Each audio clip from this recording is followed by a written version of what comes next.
moment où on parle de réduction de la vie chère. moom laa la wax mais ji bi bu fekkee ne yow say bâtiment da nga ko jël jaay ko ba pare dem du louer loolu xel mënu ko nangu. xel mënu ko nangu de. yow yaa ngi jaay bâtiment. sama xel bokk. waaw yow yaa ngi jaay bâtiment nga tourné dem ne da ngay louer moi j'ai vu que à l'éducation nationale bi ñu ko éducation nationale gis naa ñuy louer am na structure boo xam ne ni mi ngi nekk ci allée Lamine Gueye bi foofu. waaw mais au même moment yow yaa ngi bàyyi bâtiment bu ne lëng boo xamante ni il faut le réhabiliter bu fekkee ne dafa màgget wala ñu construire ko parce que aussi le génie architectural lu muy jariñ su fekkee ne à un certain moment kay infrastructure yi dañ ko war a mën a moderniser mais il faut le moderniser. Quel que soit le prix. moo gën nga jël ko jaay ko presque à un franc symbolique ba pare dem tourner ne da ngay louer ji. xel nangu ko sax loolu nag ñoom la ñu def moo tax chaque année l'État se retrouve quasiment avec des dettes de location concernant certaines infrastructures yoo xam ne ñoom dañ ko jël en location. te yow yaa ngi bàyyi say bâtiment jël ba sa bâtiment yi gën a stratégique del ko di ko jaay man bi ma ci gën a métti mooy bi nga xamante ne moo nekk sur la route je crois Hachimou Tall bi jëm comment dirais-je ambassade Italie. ñu jël ko jaay ko dafa mel ni bëri nga ci morom ndax maa ngi gis ci commentaire yi sax yenn gars yi tamit ñoom tamit am na yu ñuy wax ne ñoom am na yu leen métti yu ñu jaay. waaw c'est ça. mais non xam ndax. mais xamul jëm lan moo tax ma leen métti. parce que ñoom seen alal la. seen alal la ñu joxe yow da nga cee bokk. ma bokk ci keneen bokk ci. léegi ay nit ñëw jël ko parce que simplement ils sont au pouvoir dem jaay ko au détriment de la masse. loolu xel mënu ko nangu. xel waru ko mën moo tax ma ne état bi il leur faut beaucoup de courage. gis nga coow li gars yi di kii nii. gis nga gëmal dóor boobu nag. tey fii la war a nekk fii la gëmal dóor boobu tey jii la gën a effectif. sama gars yi xool ñi xool. nañ gëmmu dóor. et ils ont le soutien de la population non je t'assure parce que xam nga tax quand tu prends des mesures populaires jàppal ne peuple dañ ci ànd ak yow. et c'est des mesures populaires salutaires. parce que lii lépp nga xam ne ça retourne au patrimoine de l'État mais peuple dañ ci ànd et c'est pourquoi on a sanctionné l'ex-régime. mais su fekkee ne yow da nga leen bëgg a sanctionner te li taxaw ñu sanctionner leen nga bëgg ko fee bàyyi mooy finalement on est dans le statu quo ante. te loolu musiba la parce que boo ko deful nag après yow loolu daf lay rattraper. parce que dañ naan ne yow. ñaawteef yaa ngi fi fekk. ba nga ñëwee da nga koo consolider mais xeexuloo ko. donc ñaawteef foo ko fekk. ak lu mu la mën a coûter da nga koy xeex. te nañ jàpp ne xeex bii ils ont le soutien total du peuple kooku moom maa la ko wax ñiy ruer nag dans les brancards di yuuxu ni. nañ leen bàyyi ñu wax seeni intérêt la ñuy sàmm. et c'est une infime minorité ñooy taxaw di yuuxu parce que simplement seeni kii ñoo nekk en jeu. bu ñu littoral bi nga dégg ku yuuxu demal xool lam faam. man mii da ji bi aw ma fa benn centimètre carré du ma yuuxu mais ñi ma dégg ñu yuuxu yëpp quand j'ai vérifié j'ai vu que ñoom kay non seulement amuñu ci benn mais amuñu ci ñaar dem nañ peut-être ba am ci ñett moo tax ñu yuuxu parce que xam nañ ne aussi seen i intérêt se menacé maintenant su fekkante ne par exemple ñoom tey dañu clinoon comme ñeneen ñi duñu wax mais bu ñu di waaye les gens ne respectent pas la loi et cetera ku ci nekk la nga am génne ko loolu gis nga waxi ku daanu ci saret la kon Serigne Saliou Gueye en termes de gouvernance ak leadership nooy jàngatee 48 jours yu le président Bassirou Diomaye Faye ou bien le duo pour ne pas dire tandem Faye Sonko. mais xam nga le Sénégal a de la chance d'avoir ces deux-là à la tête du pays. Bassirou c'est le président, Ousmane Sonko c'est le premier ministre. le chef du gouvernement kii c'est le chef de l'État. mais soo gisee macha allah les choses fonctionnent comme ni nga xamante malgré coow yi ngay dégg yëpp nag. coow li ngay dégg yëpp xool. mais boo déggee ñuy wax ji bi da ngay defee ne. da ngay defee ne sama gars yi presque 5 ans lañ fi def. Tu penses que ne réellement ñoom 5 ans lañ fi def. def nañ fi 5 ans ñoom. Or ils n'ont même pas encore fait 50 jours pleins.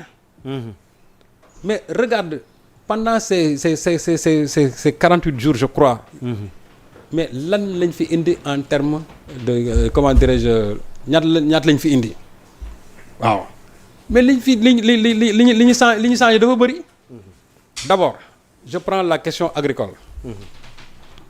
boo xoolee par exemple tey semences yi rek. ils ont fait mieux que tous les régimes précédents. boo xoolee tableau comparatif. campagne agricole. bu 2023 2024 te nga jël bu 2024 2025 bii. ce n'est même pas comparable.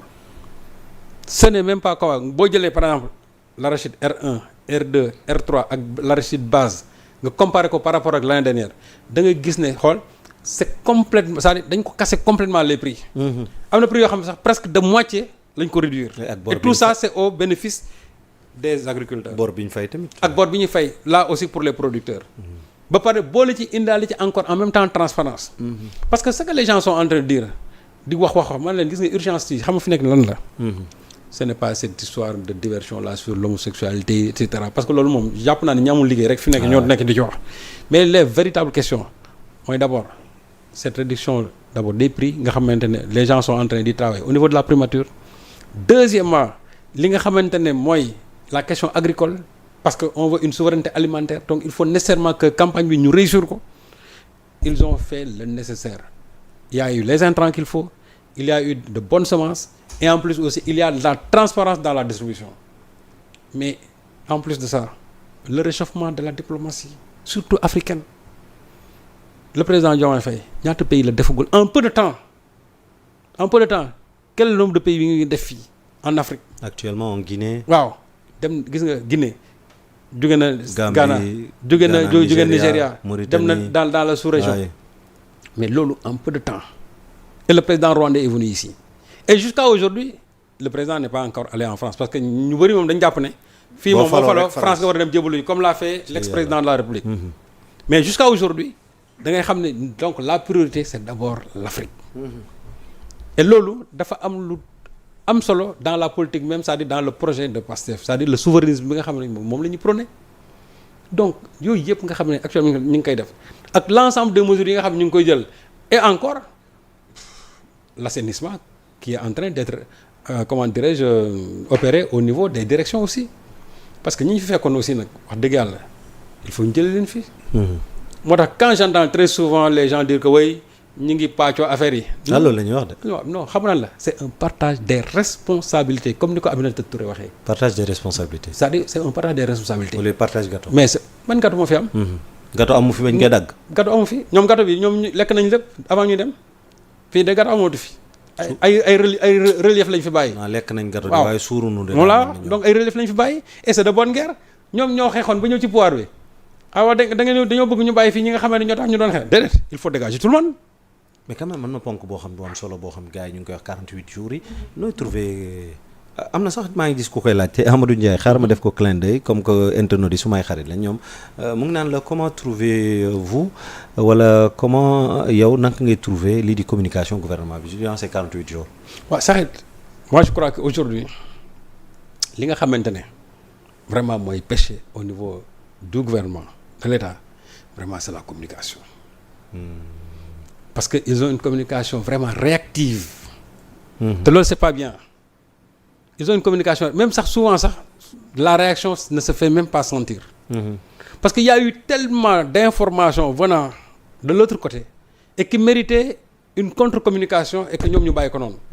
Parce que quand dans un seul camp nit ñi dañuy communiquer yow nga bàyyi ça veut dire que déjà da ngay crédibiliser loolu. Je prends un exemple quand Madiambal Diagne avait dit ici concernant le domaine maritime que le président met la pédale douce. mooy président bi li ma waxoon dem tey dellusiwaat na ci ay kàddoom. xam nga loolu mooy lan. mooy président bi kon wax na waxet.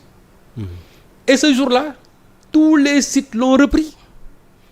et ça a eu une tournure virale au point que man des gens m'appelaient depuis Ziguinchor bu ma dégg mais est-ce que président man leen loolu dëgg. alors que mérité woon na réponse. mais ça méritait une réponse immédiatement c'est-à-dire dafa mérité woon réponse bu wax ne lu waaj lu mu wax du dëgg.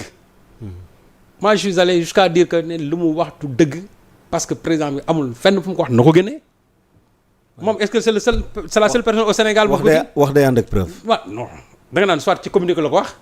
wala daf ko bind wala porte-parole ma wax mais yow amul benn source boo joxe. yow yaa tam rek wax loolu.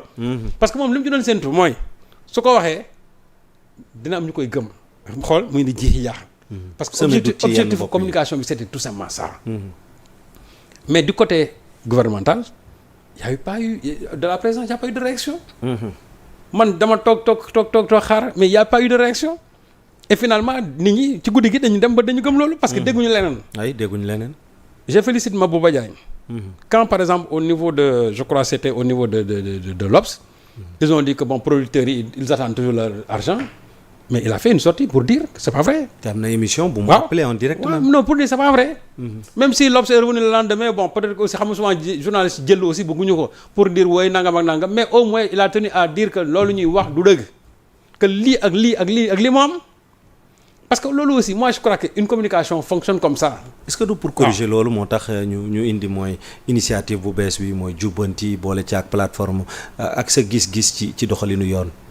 non tey lañ ko lancé sax. waaw plateforme boobu est-ce que c'est pas surtout sax pour que nit ñi joxe seen xalaat par rapport à la journée du 28. parce que on doit parler un peu de réforme de la justice. mooy journée nationale bi. mais je crois que l'axe central c'est vraiment les problèmes de la justice. pour wax bon nit ñi ñëw wax ci seen xalaat. loolu c'est waaw loolu c'est bien mais ba léegi moi je crois que la communication de l'État muy gouvernemental ou bien de la présidence dañ ko war a calibrer. surtout ça. faire de sorte que du am benn faille c'est vrai que rien n'est parfait mais war nañ ko mën a gën a améliorer. parce que aussi même bu fekkente ne x personnes yu mel ni man ñooy dem ba dañuy remarquer ne du côté vraiment du gouvernement ou bien de l'État que la communication quand même faillit loolu c'est que dafay poser problème moo tax ma ne yu mel noonu su amee nit ñi dañu war a réagir am na beneen boo xam sax dama ko fàtte woon. quand par exemple toujours le même journal de Madiambal Diagne encore ñoom ñoo waxoon ne bon y a pas de projet c'est le PSE waa FMI mooy continuer mais alors que loolu ñëpp xam nañ ne loolu dëgg au lieu que maintenant au niveau gouvernemental que les gens réagissent pour wax réellement de quoi il en est mais non on a laissé l'information comme ça. Au point que nit ñi sax dañ doon daan ne way donc Amadou Ba mën nañu ko indiwaat comme premier ministre parce que c'est le PSE qui continue alors que du dëgg. Il y a un budget qui a déjà commencé à être exécuté selon un programme bien défini te gis nga ni ñu ci sore. am na yenn programme yoo xam ne mais boo ñëwee ji mënoo ko dagg mais je prends par l'exemple du BRT yow yaa ngi ñëw fekk programme BRT bi commencé ça c'est inscrit dans le PSE mais su ñëwee da nga koy bàyyi. mënoo fi def leneen. non da ngay continuer. léegi nag maintenant di nga xam à un certain moment maintenant dañuy wax dans ci deuxième trimestre bi. compte tenu maintenant des orientations du chef de l'État. dinañ xam comment maintenant la ñu war a mën a installer le projet même de Pastef. et bu fekkente ne léegi nag il y a une nouvelle loi de finances en tout cas pour budget bu bees bii di ñëw. à ce moment-là vous verrez. réellement s'il y a un projet ou bien si c'est le PSE qui continue toujours. C'est ça. Mais vouloir déclarer prématurément que loolu PSE moo fi am mais je renvoie à 2012 Macky Sall bi mu ñëwee plan Takkal bi du moom la continuer alors que le plan Takkal c'était Karim Wade. Pourtant ñoom Karim Wade ils ont toujours dit que c'est le plan Takkal qui fait fonctionner l'État. Communication. waaw mais c'est de bonne guerre. C'est de bonne guerre dans la mesure où l'État est d'une continuité mais plan Takkal bi moo fi nekkoon.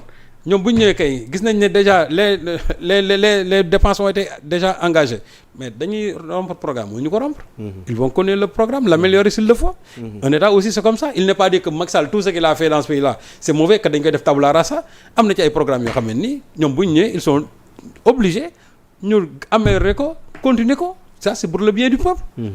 Mais nag vouloir déclarer que il n'y a pas de projet il y a que le PSE et que aussi du côté du gouvernement la communication quand même est complètement absente. loolu man à un certain moment wax naa leen ne lii baaxul. Donc war nañu xoolaat comment vraiment améliorer ça et jàpp naa ne aujourd'hui le seul talon d'Achille.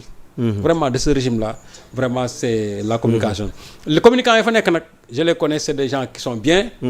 Vraiment il y a un ami sax aujourd'hui qui gère la coordination de la communication de la présidence. Et je sais qu'avec lui vraiment les choses vont vraiment bouger, les choses seront au top parce que xam naa ko c'est quelqu'un qui a l'expérience pour ça. Voilà. En tout cas ce fut vraiment un plaisir ñu toog di waxtaan Serigne Saliou Gueye defe naa ne on a abordé l'essentiel questions yi ñu indi woon tey ci table bi jërëjëf Serigne Saliou looy tàggatoo. waaw mais di man xam naa ne doyaloo man doyalu. waaw mais di doyalu ñu mais tamit lu neex du doy quoi. waaw xanaa di remercier waat encore rek vraiment tous les Sénégalais yi ñu doon suivre ci plateforme bi. ñu nekk fii ci réew mi ak ñu nekk bitim réew. vraiment surtout man waa bitim réew moom dama am ci ñoom benn faiblesse. parce que maa ngi nuyu baax a baax madame Thioubou. soxna Touré. donc waaw sunu yaay sunu jigéen sunu mag. bu baax a baax. soxna Touré. madame Thioubou ak itam moom mu ngi depuis Espagne. ak sunu beneen yaay itam bu nekk du côté des États-Unis mère Dieng. waaw donc yaayu soxna Diarra Bousso maa ngi leen di nuyu. waaw vraiment di la nuyu bu baax a baax man am naa fa aussi vraiment ko xam ne suma mën naa suma doom la suma jarbaat la sama élève la muy Aji Gan Jigal vraiment nekk suma benn doomu xarit boo xam ne c'était mon collègue à Bambey moom aussi actuellement elle est en France bon di ma nemee ko fu mu toll bon Aji maa ngi lay nuyu bu baax moo ma gën a baax non non maa ngi koy nuyu bu baax di nuyu vraiment sëriñam waaw nuyu ay njabootam vraiment di nuyu aussi ñëpp ñi nga xamante ne daal ñu ngi ñuy suivre à travers en tout cas au niveau de la diaspora vraiment ñu ngi leen di bàyyi xel bu baax a baax depuis Espagne yéen ñëpp ñi nekk ci diaspora bi vraiment yéen ñi nekk fii aussi ci biir réew mi tamit yéen moom aussi yéen ñoo fi nekkandoo quoi yéen moom duñ leen mës a bàyyi waaw bel noble yéen ñëpp maa ngi leen di ziyaara sunu xel mi ngi si yéen daal Baye Zal Serigne Mbaye yéen ñëpp et puis vraiment nag di leen bëggee bu baax a baax gars yi sama xaritu taximaan yi vraiment maa ngi leen di bëggee gars yi boo ñëwul dañ may laajte Serigne Sall non maa ngi leen di bëggee waaw maa ngi leen di bëggee de souvent man maay dawle moom day ñëw bëggee ak surtout nag sama xaritu patriote yooyu nga xamante ne ñoom laa nekk noonu Rëbës waaw ñoom tamit wax dëgg yàlla bon gis naa fi ñu ma teg daal ji ndeysaan waaw fi ñu teg et puis aussi ma profité ci aussi vraiment un ami muy Mansour Diop journaliste Mansour waaw c'est que dama wëj a gis moo tax ma bëgg a profité à travers Sénégal 7 pour dire Mansour maa ngi jégalu ci gëj a gis bi Serigne Saliou indi ma ko jeudi ñu toog waaw dinaa ko indi waaw xam nga moom aussi il a sa structure MMD Média wax dëgg yàlla di ko ñaanal yàlla affaire bi gën a dox waaw gën a dox te dina dox si incha allah parce que xam nga Mansour moom ragul dara c'est un homme de défi c'est quelqu'un waaw non c'est un homme de défi et puis dafa gëm li muy def et puis gëm yàlla aussi vraiment fonk sëriñam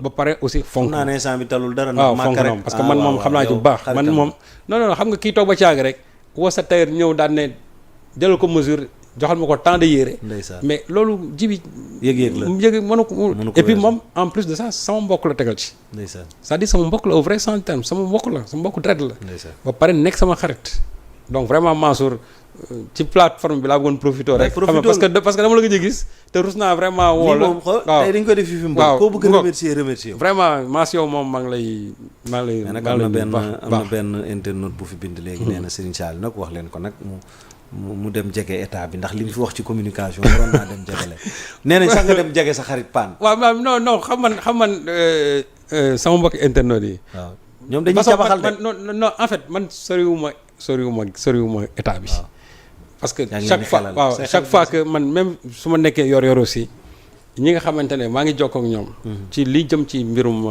en tout cas ñoŋal communication état bi lu ma ci war a def rek dinaa ko def parce que ña fa nekk xaaru leen ci waaw ña fa nekk ñu am xam-xam lañ macha allah mais am na loo xam ne toujours aussi du doy man niñ may dollee man noonu laa leen di doolee donc ñi nga xamante ne vraiment ñi ngi ma ciy sollicité li ma ci xam nga néew dinaa leen ko baaxee man aussi bés bu ma leen soxlaa ñoom aussi ci xam-xam boobu aussi dinaa leen ci laaj ñoom tam lañ ci xam lu mu bëri dana ma ci jox waaw mais di leen wax ne rek soriwuma état bi daal c'est pas parce que damay am ndomba tànk parce que ñu bëri xam naa ndomba tànk lañ ma yéene nañ la ko nag waaw mais jibi waxee nii man dama koy sentir mais jibi man pour man mais sans ndomba tànk sax yaa ngi service waaw moom laa c'est-à-dire ndomba tànk bi aajowul liggéey waaw aaju liggéey bi parce que man Ngagne Demba Touré dafa am lu mu waxoon lu am solo ba ko gars yi ne ko yow Ngagne gisuñu la ci nomination yi mu ne signé wu ma ak Ousmane Sonko ndomba tànk bu muy dugg Pastef dafa am engagement boo xam moom laa jëloon pour servir mon peuple kenn seexalu ko waaw donc man aussi posture sama jarbaat boobu mën naa wax ne aussi signé wu ma ak gars yi peut-être sax ne man la ma daan def ci sama liggéey que dañ war a jox ndomba tànk déedéet loolu de leer waaw wax dëgg yàlla xam naa nag fañ ma ko yéenee ak niñ ma ko yéenee ak aussi xam naa ñi nekk ci état bi aussi niñ ma ko yéenee mais comme li may wax rek Sénégal ku nekk fa nga nekk mën nga liggéey fa sa waar mën nga liggéey réew mi yow chaque jour yaa ngi liggéey pour réew mi ci sa fii nga nekk vraiment d'une façon remarquable ñëpp di ko rafetlu jërëjëf moom la Sénégalais yu bëri aussi di def ci li nga xam ne ñoom fa la ñuy yëngatu kon nañ ñaan yàlla rek ku ci nekk ca la ngay def rek mu nekk toujours loo xamante ni day gën a dooleel ñi nekk ñi sama gars yi li mérité na nag suba ngeen dem jënd yor yéen ñëpp 3000 yi seetaan ou 4000 ou